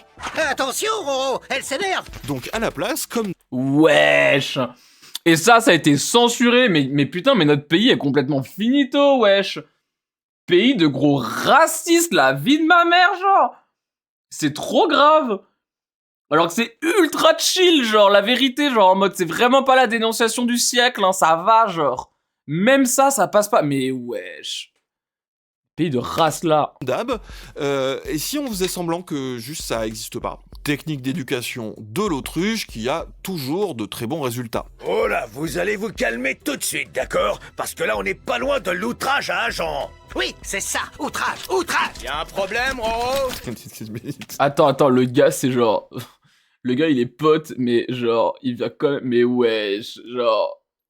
Oh, c'est très réaliste, hein. Même avec sa pote derrière, il n'hésite pas à lui envoyer les CRS, genre. Wow. Ah, ils sont à cap, tu sais, les gars. Et tout seul, les parents, ils rentrent. Ils des pavés sur la télé. À cap. Ils sont sur le rond-point, tu sais, que des enfants, avec des petits gilets jaunes, des petits chasubles. Bon, Astruc, lui, il dit qu'il comprend qu'à la base, TF... Ah, il a le logo des soulèvements de la Terre. Alors, attends, qu'est-ce qu'il dit? Comme d'habitude, les choses méritent d'être plus nuancées que beaucoup de ce qui va être dit. On bosse ensemble avec TF1 à chaque étape de fabrication du scénar jusqu'à l'épisode fini. On essaie au mieux d'avoir des histoires profondes et intéressantes, même si on s'adresse aux petits. Quand on s'adresse aux petits, on doit prendre en compte un nombre de paramètres beaucoup plus grand que quand on s'adresse aux adultes. Le but de cet épisode était de montrer les mécaniques qui peuvent conduire à une injustice. En aucun cas, et j'insiste dessus, il ne s'agissait de montrer une mauvaise image d'une institution. Oh, chef. Là, il y a TF1 qui a glissé dans tes DM, qui t'a dit tu dis ça ou t'es viré, hein, t'inquiète. Hein. Pourquoi? Parce qu'on s'adresse à des enfants, nous devons montrer une bonne image des institutions parce qu'ils doivent pouvoir avoir confiance en elles. Je sais pas, hein. Moi, je pense qu'on devrait expliquer aux enfants qu'ils doivent pas avoir confiance en l'institution raciste qu'est la police, hein. Pas pour des raisons idéologiques, mais parce qu'un enfant doit pouvoir se dire qu'en cas de problème, il peut aller voir un représentant d'une institution, il sera en sécurité avec lui. Tu parles des flics, wesh. Non, un enfant n'est pas en sécurité avec les flics. Bien sûr que non. Bien sûr que non, un gamin n'est pas en insécurité avec les flics. Tu veux qu'on fasse le compte de tous les gamins qui ont été butés par des flics? Hein? Le nombre de genres de meurtres et de viols qu'il y a à cause des flics chaque année? Par des flics? Genre, bien sûr que si, il faut prévenir les gamins que les flics sont dangereux. Enfin, genre, chef, genre, au secours. Enfin, après, le gars, je pense qu'il a été un peu forcé de dire ça par sa direction, ça m'étonnerait pas, tu vois, sinon il aurait pas animé ça dans un premier... Enfin, genre, en mode, ça se voit, quand on voit ce qu'il a animé, qu'il ne pense pas ce qu'il est en train de dire sur Twitter, tu vois, parce que vraiment, il a animé un truc, et ensuite, juste après, le drama des réacs sur Twitter, il dit l'exact opposé. Bon, d'accord, chef, on t'a forcé à le dire, très bien. Genre, vraiment, oui, flingue sur la tempe de la part de TF1, exactement. Mais par contre, genre, waouh. En mode, rappelons que la majorité... Enfin, le corps de métier et on a des statistiques qui le prouvent, qui frappe le plus ses enfants, ce sont les policiers. Rappelons également que les policiers ont le droit d'avoir leur arme de service chez eux. Même leur propre famille. Donc imaginez pas celle des autres. Hein. Et leur femme aussi, tout à fait. Bon, souvent ça va ensemble. Hein. Au secours. Jamais faut appeler la police. Hein. Faut régler ça soi-même, je sais pas, mais genre, faut surtout pas appeler les flics, ces gens-là sont dangereux. Enfin, ça leur posait pas de problème, mais qu'il y a eu ce blocage en bout de chaîne. Tout en ajoutant... En termes de sens, je pense que c'est contre-productif, puisque ça revient à montrer l'existence d'un arbitraire, mais sans l'expliquer, ni montrer comment il se construit. Dommage. Trop hâte du moment où dans l'épisode, il explique en quoi la police est une institution qui est les chiens de garde de la bourgeoisie et l'intérêt de la police pour garder l'arbitraire capitaliste. Trop hâte de ce moment où Ladybug elle se retrouve à devoir comprendre le principe du monopole de la violence légitime. C'est mon moment préféré dans l'épisode. Vous savez quelle bonne vidéo parle de la violence des flics de manière institutionnelle et explique en quoi les flics ne sont pas là pour vous soutenir? Attendez, je vous retrouve ça. Je vous retrouve ça. Une excellente vidéo d'un youtubeur qu'on aime beaucoup.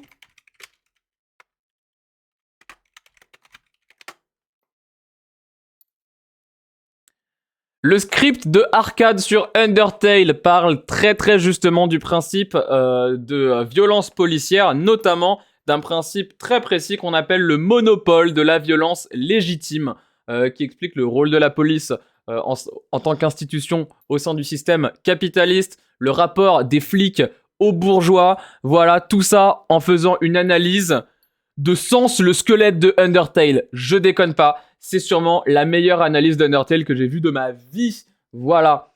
Il justifie son analyse d'Undertale en disant que c'est à cause des flics qui butent des gens et c'est légendaire. N'hésitez pas à aller voir cette vidéo qui est incroyable. N'hésitez pas à aller voir tout le contenu de Arcade. Je vous link le lien de la vidéo.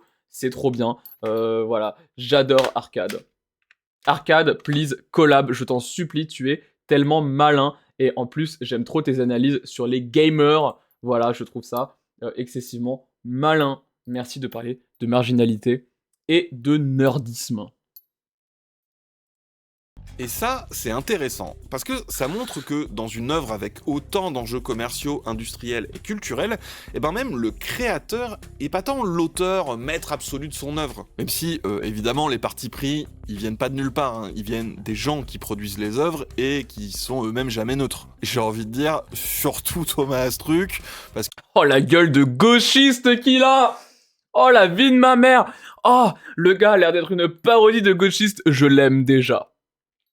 Que c'est quand même pas compliqué de voir qu'il a une certaine vision du monde, on va dire, hein, donc il se cache pas du tout. Il suffit de voir son compte Twitter.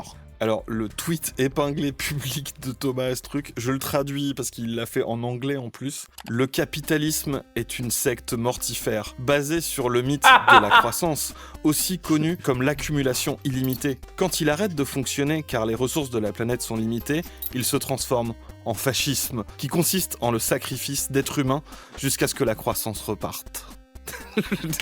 Camarade Ladybug! Et vous savez de quelle couleur elle est, Ladybug? Elle est rouge! Elle est rouge! Comme Thomas Astruc! Les dessins animés mettent l'idéologie woke dans la tête de nos enfants! Bravo, camarade! À mort le capitalisme et vive l'animation communiste! Oh waouh! Oh le tweet de fou! Oh! Et ensuite, il vient nous dire non, je vous promets que je voulais pas dire du mal des flics, j'ai rien contre l'institution policière, rien du tout. Mais t'inquiète pas, camarade, on a conscience que tu te fais bâillonner par les grands médias de Bolloré. Tout va bien, nous avons su voir clair dans leur jeu. Ne t'inquiète pas, tu restes notre camarade. Ah, je l'aime trop. J'aime trop Thomas Astruc, c'est bon.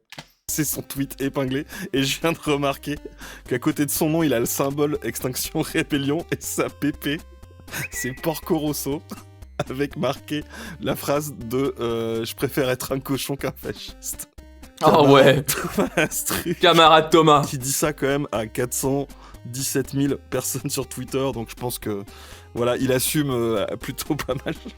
Mais sur Miraculous, Astruc, il est pas sur Twitter et surtout, il est pas seul à la barre. Tenez, il est même pas aux manettes de carrément le long métrage dont s'est chargé Jérémy Zag, le producteur principal de la série, avec sa propre vision à lui, puis j'imagine même pas tous les enjeux autour. On est face à des produits finis qui résultent de travaux collectifs, mais aussi de toute une chaîne de décisions, de visions qui se confrontent, de rapports de force, d'acteurs avec leurs propres intérêts, etc. Et c'est pour ça qu'on peut pas comprendre ses œuvres en dehors de conditions de production qui ne peuvent être pensées que comme une industrie. Dans ce système de production et... Waouh, attends, quoi? Tu veux dire qu'on peut difficilement séparer l'œuvre de l'artiste? Encore moins quand il y a plusieurs artistes derrière une œuvre? Quoi? Attends, pardon? Tu veux dire que pour comprendre une œuvre cinématographique, on doit comprendre le contexte dans lequel elle a été créée? Pardon, Bolchegeek? Je suis tellement dégoûté que Bolchegeek, ce soit un gros con avec H. Parce que franchement, si le gars n'était pas genre Loki un peu misogyne dans le milieu, ah putain, j'aimerais trop bosser avec lui. Hein. Franchement, Bolchegeek, est-ce que tu peux faire ton autocritique et t'excuser? C'est ok, on va pas faire ça en mode vengeance. Non, t'inquiète, si c'est sincère, c'est cool. Ce sera très cool. On t'en voudra pas en mode c'est bien, ça prouve même un travail sur soi et tout, c'est cool. Genre, on va pas le retenir en mode ça veut dire que tu es inférieur puisque tu t'es excusé, tu n'es pas un vrai mal alpha. On s'en fout, t'inquiète, juste excuse-toi, c'est cool et puis viens, on bosse ensemble. Viens, on bosse ensemble. Genre, become a better person, tu vois. La critique, l'autocritique, c'est super. Moi, je le pratique très souvent. Je suis extrêmement critique de moi-même et c'est très bien. Et j'avance comme ça. C'est ok de faire des erreurs, Bolchegeek. Aïe aïe aïe aïe aïe. Et à l'écouter en parler, il en est pleinement conscient. Même le créateur, la place à laquelle il a été mise, c'est celle de produire. C'est passé quoi avec Bolchegeek? À un moment, il était invité à un event et H, la youtubeuse H, elle était également invitée. Mais H, elle avait été critique à un moment d'une des vidéos de Bolchegeek. Et elle l'avait dit, elle était en mode oui, non, ça c'était pas fou pour ça, ça et ça. Et du coup, Bolchegeek, il a trop le démon contre H. Et sur cet événement où lui et H étaient invités, il a dit si H est invité, moi je ne viens pas. Sachant que Bolchegeek a infiniment plus de buzz que H. Et bah il a, du coup, l'event en question a annulé la venue de H et a maintenu celle de Bolchegeek. Voilà. Donc, ce mec s'est servi de tout son buzz parce qu'il avait le démon contre une meuf trans racisée qu'il avait critiquée pour bah foutre sous le bus cette même meuf trans racisée. Voilà. Ce qui est vraiment pas dingue. Et ce serait cool qu'il fasse son autocritique là-dessus et qu'il prouve qu'il a changé d'avis, qu'il a évolué. Parce qu'en vrai, s'il admet que c'était une erreur et qu'il s'excuse auprès de H, c'est chill, c'est ok. C'est une tentative de réparation et c'est tout à fait entendu et ce serait cool, tu vois. Faudrait qu'il le fasse. Et de ce que je sais, il ne l'a pas fait. Après voilà, je ne connais que très peu Bolchegeek, je ne connais que très peu H. Les deux, je les ai croisés juste une journée chacun. Et voilà, je ne sais pas le détail des discussions, mais juste, bon, un peu shady, quoi, tout ça. Un peu bizarre. Un programme de divertissement qui fasse des audiences et vende des jouets pour plaire aux investisseurs et qui, pour cela, et si possible, car ça reste un travail créatif, soit cool et plaise à ce public si particulier qu'il doit aider à grandir. C'est dans ce cadre que toutes ces équipes doivent réfléchir à comment produire des créations à la fois économiquement rentables et qui donnent des imaginaires positifs aux enfants qui vont les aider dans le monde après. Et ça, même quand c'est des principes assez basiques d'éducation, ça n'est jamais neutre. Par exemple, dans Miraculous, le truc des méchants, c'est qu'ils exploitent des ressentiments, des colères, des peines, des mal-être, et c'est tout con, mais c'est pas un simple dispositif narratif gratos, hein. Ça a vocation à apporter des choses à un public qui découvre tout ça dans sa vie. Et même ça, eh ben, c'est toujours un peu politique. L'idée... Bah, ça, je pense que derrière, c'est un peu cette analyse de...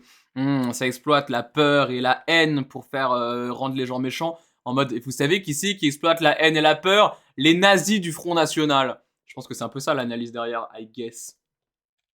C'est de montrer aux enfants qu'il n'y a pas de raison d'être frustré dans la vie. L'idée, c'est en fait de montrer comment des gens mal intentionnés jouent sur nos émotions pour mieux nous manipuler, en fait. Donc je pense que j'ai fait pause au bon moment, exactement. Très bonne transition ça, Bolchegeek, bien vu.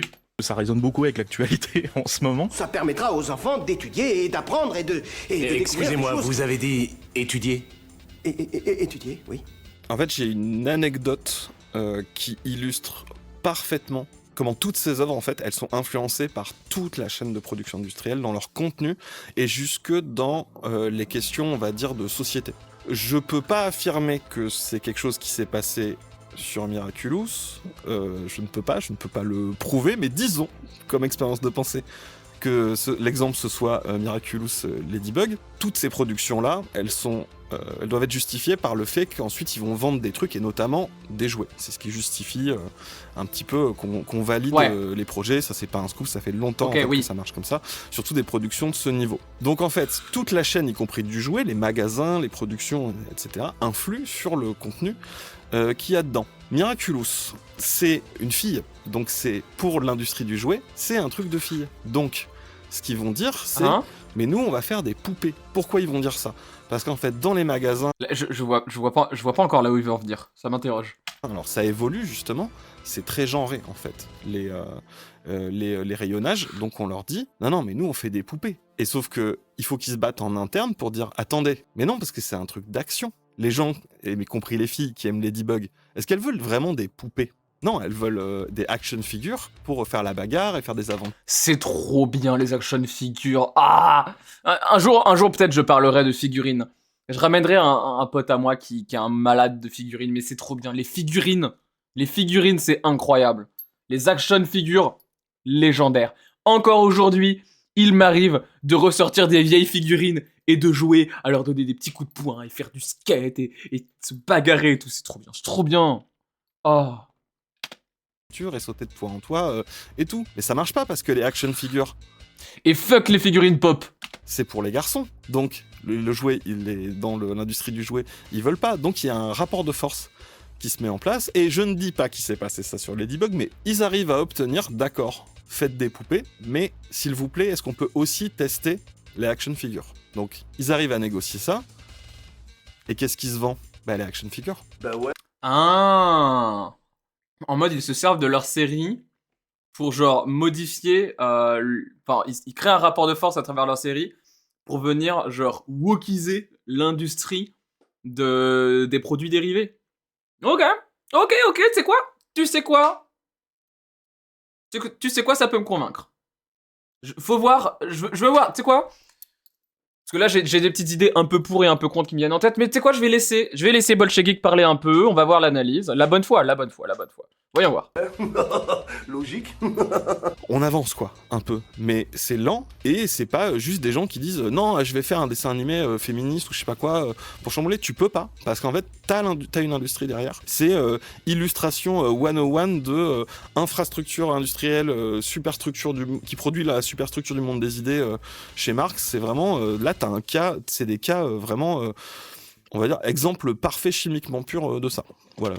Oui, mais c'est même plus que infrastructure, superstructure, c'est une analyse gramsciiste de la culture. Genre, en mode, si vous ne connaissez pas Gramsci c'était ce marxiste, ce révolutionnaire italien qui s'est fait emprisonner pendant l'ère fasciste italienne parce que c'est un gros marxiste et c'est lui qui a notamment théorisé le principe de bataille culturelle. Voilà, la guerre culturelle, la bataille culturelle, qui est aujourd'hui un concept qui est excessivement repris par l'extrême droite. Parce qu'en fait, c'est un concept qui est pas spécialement, dans son principe même, genre, marqué idéologiquement. À la base, Gramsci l'a créé pour la gauche marxiste, la gauche révolutionnaire. Et c'est vraiment ce truc-là de dire, la culture, ça a un impact de fou sur la tête des gens. Et si tu veux réussir à transmettre des idéaux révolutionnaires à travers le monde entier, t'as pas d'autre choix, en vrai, que de passer, en tout cas en grande partie, par la culture. Et c'est vrai que j'ai l'impression que la tentative de Astruc, j'aime trop son nom, je ne me lasserai pas de l'appeler Astruc, j'ai un peu l'impression que Astruc et son équipe, ils tentent un peu de faire ça avec ce truc de rapport de force, de figurines, de machin et tout, de venir un peu, genre, guerre culturaliser les différentes industries, ce truc des figurines, machin et tout. En vrai, je capte, mais j'avoue que le côté se battre à l'intérieur pour changer les choses de l'intérieur, vous voyez un peu les petits échos, un peu SOSDEM qu'on peut retrouver à ça. Parce que genre certes, pour l'instant, ils vont accepter l'industrie de tenter de faire les action figures. Et ça va bien se vendre, du coup ils vont en faire plus. Mais pourquoi ils les font plus? Parce que ça se vend. Mais à l'instant où ils ont plus d'intérêt financier à faire ça, l'industrie, ils vont pas vraiment écouter. Genre ça va très vite atteindre ses limites, quoi. D'ailleurs, on l'a bien vu, hein. Il a été obligé de faire un démenti sur le truc des flics, alors même que c'était lui la victime de la censure, tu vois. Donc, le truc de se battre de l'intérieur, moyen, tu vois. Je capte l'initiative derrière, et c'est cool que ça ait un minimum de résultats. Typiquement, le fait de pouvoir, genre laisser des gamines avoir le droit de kiffer la bagarre. Et c'est tant mieux parce que moi j'adore la bagarre et quand j'étais gamine, j'aurais adoré qu'on me dise mais t'as le droit d'aimer la bagarre et d'être une fille. Parce que ça matrixait la gueule. Hein. Moi j'adorais la bagarre et on me disait mais non, truc de garçon la bagarre. En plus moi je suis trans donc imaginez bien que dans ma tête je ne comprenais pas, hein, je croyais avoir raté ma transition. Donc ça c'est cool tu vois. Mais t'auras pas non plus des victoires incroyables depuis l'intérieur quoi. On parle quand même d'une grosse industrie capitaliste. Hein. Je sais pas si vous réalisez à quel point l'industrie du produit dérivé c'est un truc de baiser du crâne. Hein. Je vais juste raconter ça. Là, on tient un nœud du problème. Quand est-ce que certains voient ça comme de l'endoctrinement et quand est-ce qu'ils voient ça juste comme de l'éducation? Eh ben, on a un peu l'impression quand même que c'est de l'endoctrinement quand c'est des valeurs qui leur plaisent pas. Alors que le reste du temps, pour les mêmes personnes, que ce soit des valeurs dites traditionnelles ou je sais pas... OMG, Small Soldiers, incroyable film. Je ne sais pas politiquement quoi en penser, je ne l'ai pas revu depuis des années, mais je l'ai vu quand j'étais enfant et j'avais trouvé ça incroyable. Républicaines ou encore même religieuses, et ben là, ça les gêne pas. Et au contraire, ça serait même hyper important de les transmettre. En effet, n'appelez pas ça violence, appelez ça action. Les gosses aiment l'action. C'est commercial. D'ailleurs, y a pas de quoi s'en faire. Ce ne sont que des jouets. Je vais prendre un cas assez peu connu en France, mais qui est souvent lui aussi la cible d'attaques de ce type. Sesame Street, vous savez le truc où il y a Elmo. Elmo, you need to calm down and take a deep breath. Elmo réagit à la liste de Jeffrey Epstein. Eh ben, figurez-vous que depuis Big Bird, horrible. 1969, c'est un programme de la télé publique états-unienne, et oui, ils en ont une, à destination des enfants. Régulièrement, ils se tapent des polémiques parce qu'ils ont la réputation de montrer de la diversité, Ouais, Sesame Street, c'est souvent dans le radar des faf. Hein. Alors que, attention, hein, je suis pas en train de vous dire de regarder Sesame Street, aucune analyse politique de Sesame Street, je vous demande de ne pas regarder Sesame Street pour une raison toute simple, c'est angoissant au possible. C'est terrifiant comme série, d'accord? Ça fait trop peur les marionnettes, il faut arrêter avec les marionnettes, c'est angoissant depuis le début. Les Muppets, très drôle, ce serait plus drôle si c'était un dessin animé, et pas des marionnettes. Arrêtez, je vous en supplie. Ensuite on finit avec les marioles sur Blast. Non merci.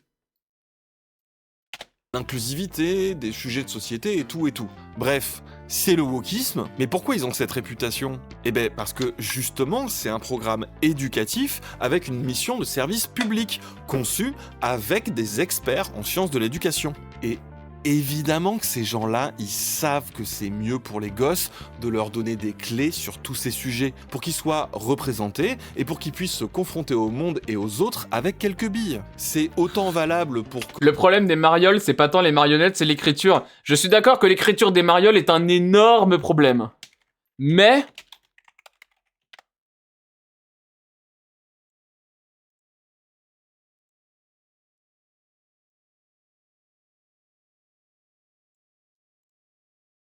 admettons que les marionnettes aussi, quand même. Si je puis me permettre. Ça peut se retrouver dans quelques-uns de mes cauchemars. Hein? Macron, avec un turban qui a une chatte multicolore dessus. C'est même pas vraiment des marionnettes, les marioles, oui, c'est vrai. Mais c'est inspiré le vieux truc là. Putain, super, il n'y a plus aucun nom. C'est inspiré du vieux truc là. Les guignols, voilà, c'est inspiré des guignols. Et les guignols, c'était des marionnettes. Mais oui, en effet, le vrai problème des marioles, c'est quand même que c'est vraiment écrit avec le trou du cul, genre. Quand ils montrent, disons, des personnages issus de familles immigrées, que quand ils montrent un autre personnage qui les aide à comprendre l'autisme. Julia? Sometimes it takes Julia a while to answer. I don't think Julia likes me very much. Oh, no, you two are just meeting for the first time. So she's shy. Oh, I get that. I can feel shy sometimes too. Well, with Julia, it's not just that. You see, she has autism. Oh. She likes it when people know that. Mais c'est pensé de la même façon que... Je ne savais pas, alors je savais que Sesame Street ça avait la réputation d'être woke, mais comme je vous l'ai expliqué, ça me terrifie.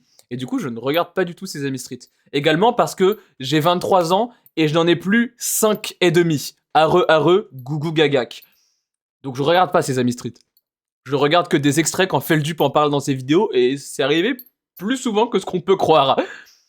Mais je ne savais pas que c'était aussi ouvertement woke, genre, en mode, je ne savais pas que ça avait littéralement des épisodes où le principe était de faire comprendre ce qu'était l'autisme de manière aussi claire, et je vais être honnête, là, ça m'a un peu touché. Genre, l'extrait qu'on vient de voir, je déconne pas, m'a mis une petite boule dans la gorge. Genre, j'aurais eu besoin de voir ça dans mon enfance, je crois. En mode, il y a toujours eu des représentations autistes dans la fiction. Mais pendant très longtemps, c'était soit des sources de gags, je pense à Sheldon, et le personnage de Sheldon et la série, bah, typiquement Young Sheldon, tu vois. Genre Gollum, en vrai, oui, je suis un peu d'accord. Ou alors, c'était des trucs où c'était très clairement une représentation autiste, mais jamais nommée, et du coup, juste, on était plein d'autistes, être en mode, oh là là, putain, mais je m'identifie trop à ce personnage, mais je comprends pas pourquoi, oh là là, bizarre, tu vois. Genre, pourquoi est-ce qu'il y a autant d'autistes qui sont fans de Harold dans Dragon? Bizarre, what the fuck, je comprends pas. Ah, voilà. Du coup, j'avoue, moi j'aurais bien eu besoin d'avoir des séries comme ça dans mon enfance. Ça m'a un peu touché d'avoir une série qui explique concrètement c'est quoi être autiste et en quoi c'est ok et comment est-ce que les gens devraient réagir avec des autistes de manière hyper chill et tout, en mode ouais, c'est chill, c'est ok, t'inquiète. C'est mieux de faire comme ça. Elle préfère. Du coup, fais-le.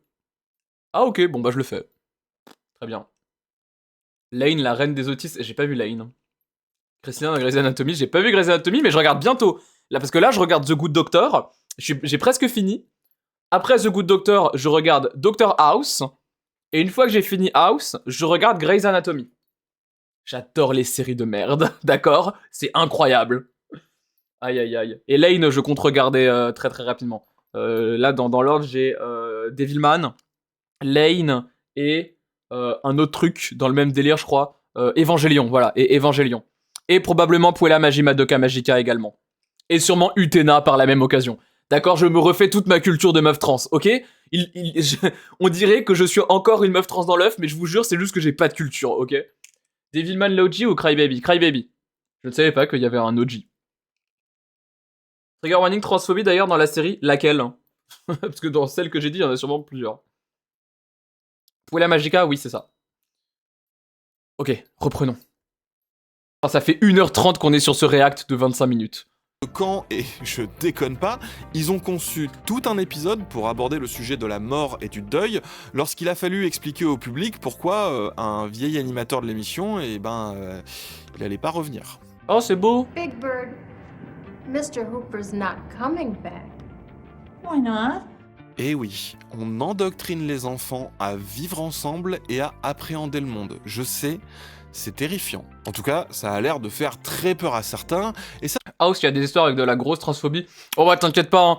Je sors de The Good Doctor, donc la transphobie, le validisme, tout ça, là c'est bon, je crois que je suis bien rodé. Hein.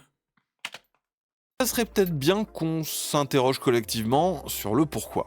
Mais en plus, je pense que ça, c'est des problèmes, paradoxalement, qui sont plus des problématiques pour les adultes que pour les enfants. Les mômes, ils s'en foutent, en fait.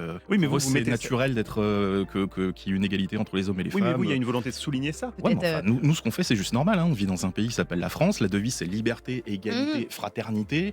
On est le pays des Lumières et des droits de l'homme. Donc, ce qu'on fait, nous, dans Miraculous, c'est juste ce qu'on devrait tous faire, en fait. Le truc qui est militant, je trouve, c'est plutôt de filer la parole à, par exemple, des gens dont le projet est d'exclure de la société des catégories de population entières en fonction de ce qu'ils bouffent, de ce qu'ils portent ou de qui ils ont dans le cœur. Ah, ça, c'est une bonne stratégie. Et c'est une stratégie qui avait été d'ailleurs appliquée par les démocrates pendant l'élection de Donald Trump. D'aller, genre, voir les faf et de leur dire « Mais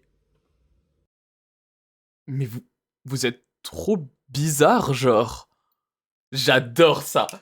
Et ça, c'était notamment les militants démocrates qui faisaient ça pendant, du coup, les dernières élections aux États-Unis, où ils étaient en mode mais Trump, il est genre... Il est chelou, genre. En mode...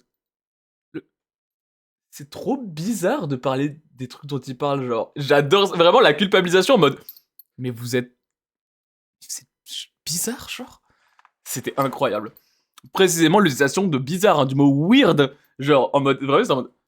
Is weird. J'aime trop ça. Donc ça, basé de la part d'Astruc. Hein. D'être en mode, mais ils sont trop bizarres de critiquer ça dans la série, genre nous c'est normal ce qu'on fait, pourquoi vous en parlez comme ça, genre? C'est quoi votre problème, genre? C'est incroyable.